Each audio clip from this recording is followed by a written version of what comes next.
ഇന്ത്യയിൽ 20 കോടിയോളം മുസ്ലിങ്ങളുണ്ട്. ഇന്തോനേഷ്യ കഴിഞ്ഞാൽ ഏറ്റവും കൂടുതൽ മുസ്ലിങ്ങളുള്ള ഒരു രാജ്യം ഇന്ത്യയാണ്. പക്ഷേ 20 കോടി വരുന്ന ഇന്ത്യൻ മുസ്ലിങ്ങൾക്ക് ഇന്ത്യയുടെ അധികാര ശ്രേണിയിൽ എന്താണ് പ്രാതിനിധ്യം എന്നുള്ള കാര്യം നമ്മൾ ഇടയ്ക്ക് അവരെ ഓർമ്മപ്പെടുത്തണം. ഇന്ത്യൻ ക്യാബിനറ്റ്, മന്ത്രിസഭ, പേരിനൊരു മുസ്ലിമിനെ പോലും ചേർക്കാൻ ഈ സർക്കാർ തയ്യാറായിട്ടുണ്ട്. ഇനി മറ്റു മേഖലകളൊക്കെ പരിശോധിക്കാം. ജുഡീഷ്യറി, ബ്യൂറോക്രസി, അങ്ങനെ ഇന്ത്യ എന്നുള്ള ഈ മഹാരാജ്യത്തെ മുന്നോട്ട് നയിക്കുന്ന ഭരണയന്ത്രത്തിന്റെ വ്യത്യസ്ത തലങ്ങളും പ്രതലങ്ങളും പരിശോധിച്ചാൽ അവിടെയൊക്കെ പ്രാതിനിധ്യം എന്നുള്ളത് എന്താണ് എന്ന് പരിശോധിക്കേണ്ട ഒരു സമയമാണ്. ഞാൻ അവരോട് പറയുന്ന ഒരു കാര്യമുണ്ട്. കേരളം എന്നുള്ള ഒരു കൊച്ചു സംസ്ഥാനമുണ്ട്.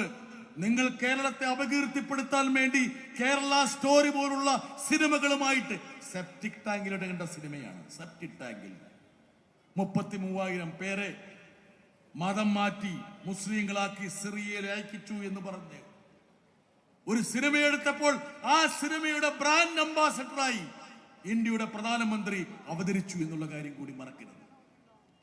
നിങ്ങൾ കേരളത്തെ അപമാനിക്കാൻ വേണ്ടി എത്ര കണ്ട് ശ്രമിച്ചാലും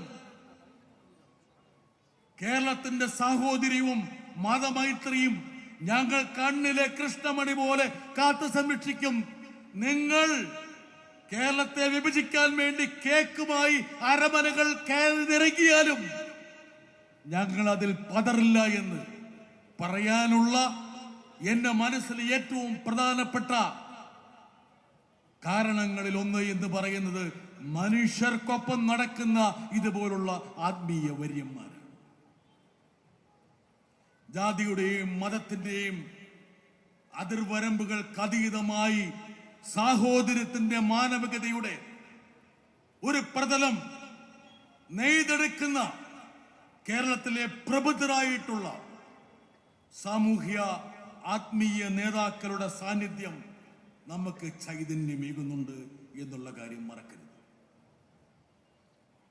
ഇവിടെ ഇനിയും ഒരുപാട് പേർ പ്രസംഗിക്കാനുണ്ട്. പക്ഷേ ഞാൻ എൻ്റെ ഉദ്ഘാടന പ്രസംഗം അവസാനിപ്പിക്കുമ്പോൾ ഒരു കാര്യം പറയാം.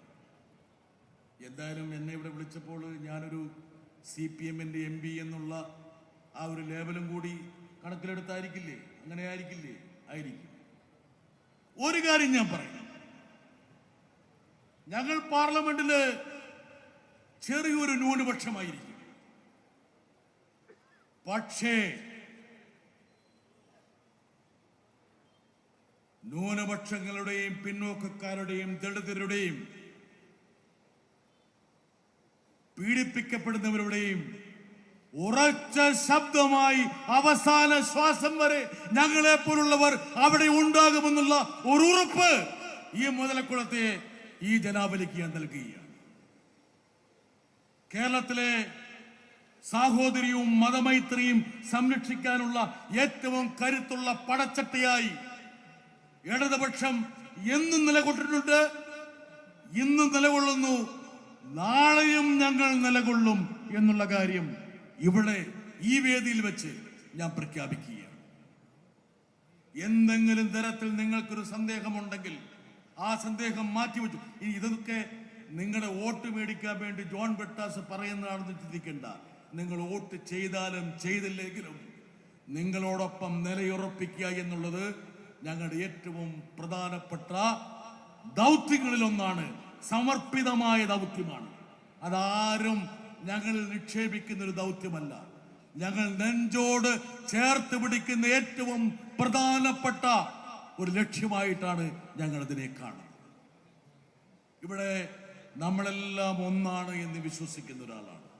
ഈ ഒന്ന് എന്ന് പറയുന്നത് കേരളത്തിന്റെ നന്മയെ, കേരളം ആർജിച്ച മഹത്തരമായ ഈ പന്താവിനെ സംരക്ഷിക്കാനുള്ള ഒരു പടപ്പുറപ്പാടിലാണ് നമ്മളെല്ലാം. വിവേകാനന്ദ സ്വാമി കേരളം സന്ദർശിച്ചപ്പോൾ അദ്ദേഹം ഈ നാടിനെ വിശേഷിപ്പിച്ചത് ഭ്രാന്താലയമെന്നാണ്.